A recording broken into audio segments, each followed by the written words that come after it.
Following a UAV attack on Israel's southern city, Eilat, the Jewish state puts a laser beam into use against these sort of attacks. The IDF commando force launched another operation at the hospital in the El Amal neighborhood in the Gaza Strip. And why does it seem like there is so much drama regarding the entrance to Rafah? I'm Yair Pinto, and this is your Boots on the Ground report about what is happening in Israel on the 180th day of the war with Hamas and Hezbollah. We must address the regrettable incident that occurred yesterday, involving the unfortunate loss of 6 aid workers, including both foreign nationals and Palestinians, due to gunfire from the IDF in Gaza. The investigation highlights a scenario where the IDF encountered a challenging situation on the battlefield. 3 vehicles were seen following an aid truck with armed individuals positioned on top. In the darkness of the night, one of the trucks fired at the IDF troops. Recognizing the cars as possible threats, the soldiers reacted with fire. In the resulting crossfire, civilians in the area were harmed. The Israeli Chief of Staff, Herzi Halevi, commented overnight on the investigation that was presented to him about the death of 7 workers of the Global Central Kitchen Aid Organization. Last night, 7 employees of the World Central Kitchen were killed. WCK is an organization whose people work across the globe, including in Israel, to do good in difficult conditions.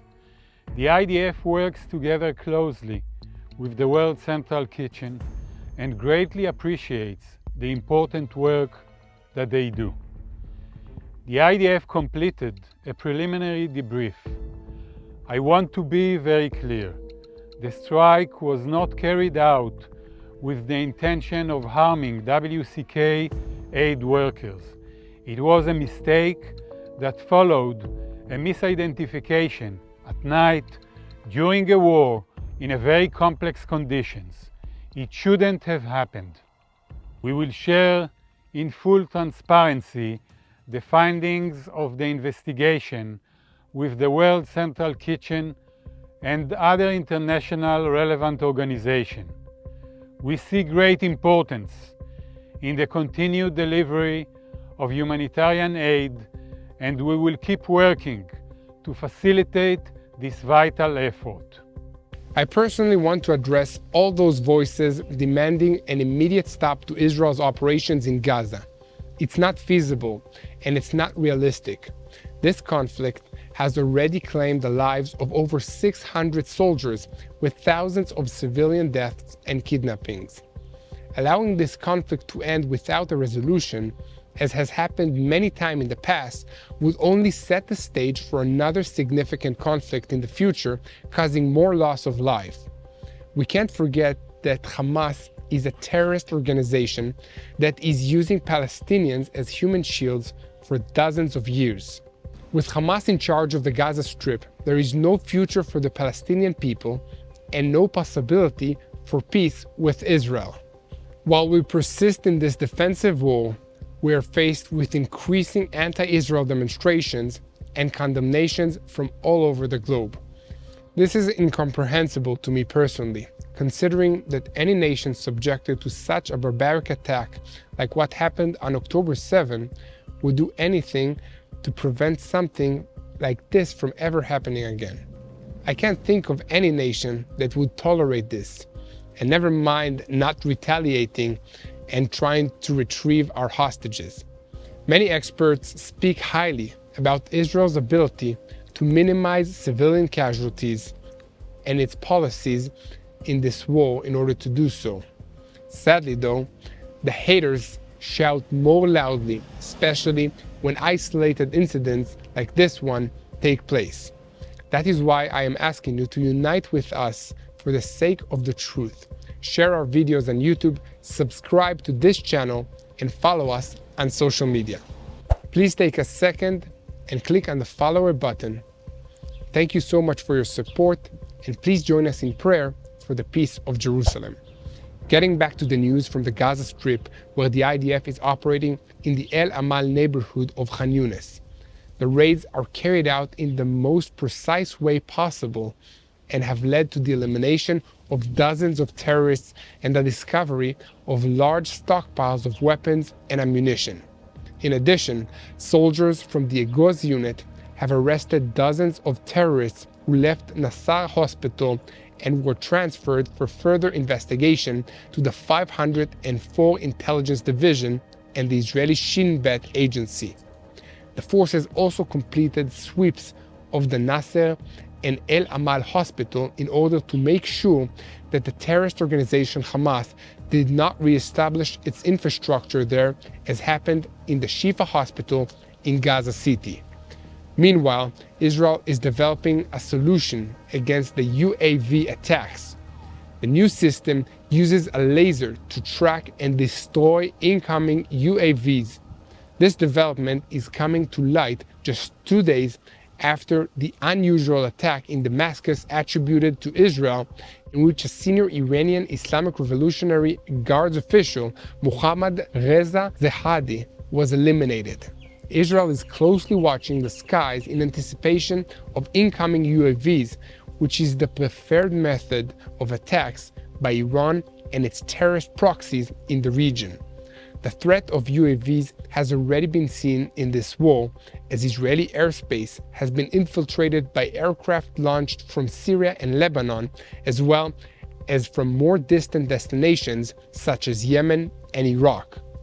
Most of Israel's air defense systems have been developed to counter missiles, so UAVs are a different problem. These UAVs, sometimes called suicide drones, are difficult to detect and shoot down because they fly low and slow, unlike cruise missiles and ballistic missiles. Also, UAVs have a low radar profile, which makes them hard to detect at a distance, and they also have the ability to maneuver in a flight. The solution Israel has come up with is a laser to track and burn the incoming UAVs out of the sky, and we are very close to having a laser which is ready to be used in the field.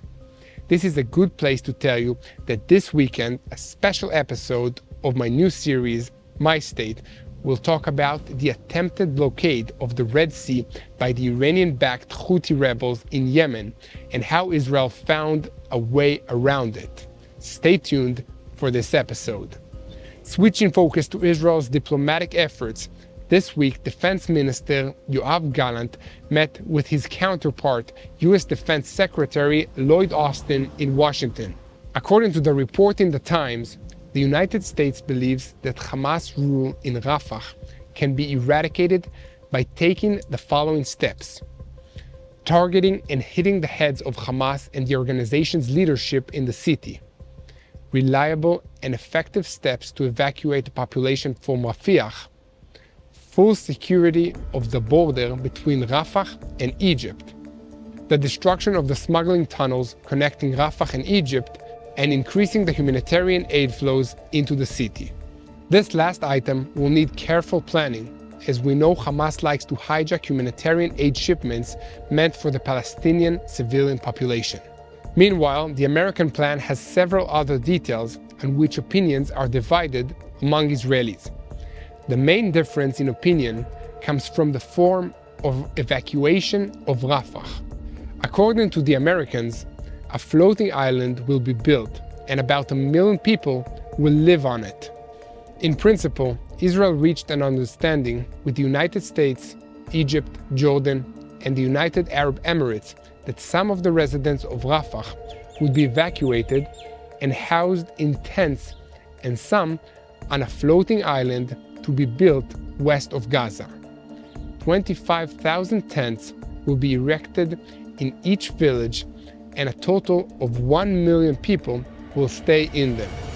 The plan will enable the operation of the IDF and prevent the immigration of refugees to Egypt, which among other things will also be responsible for determining the identity of the heads of the local authorities and protecting the residents. According to reports in the Arab media, the Egyptians want only one thing: to guarantee directly that the operation will not push any displaced Palestinians to cross the border towards Sinai. And on this basis, the talks led to this integrated plan to host hundreds of thousands of Gazans. The reports also said Israel obtained conditional American and Egyptian approval for the operation. Additional details were part of a report in a Lebanese newspaper which said that Egyptian authorities will undertake the process of establishing camps, erecting tents, and temporary sanitation centers, in addition to American and Saudi-funded water supply centers.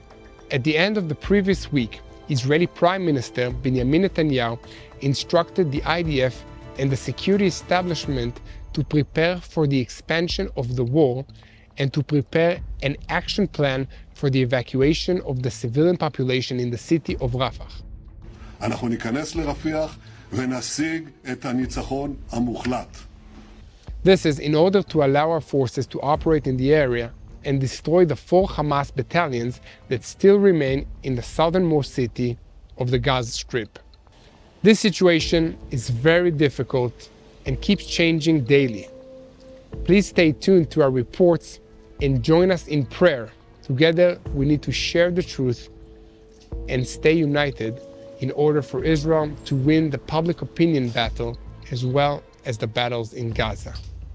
God is good, and together we will win. Thank you for your prayers, and keep praying for the peace of Jerusalem. Hello, this is Mati here in Jerusalem with TBN Israel. This is Yair Pinto from TBN Israel here in Jerusalem. TBN Israel is keeping viewers informed with Israel-focused news, culture, and what God is doing in this land. Support TBN Israel today online at tbn.org/Israel. Thank you.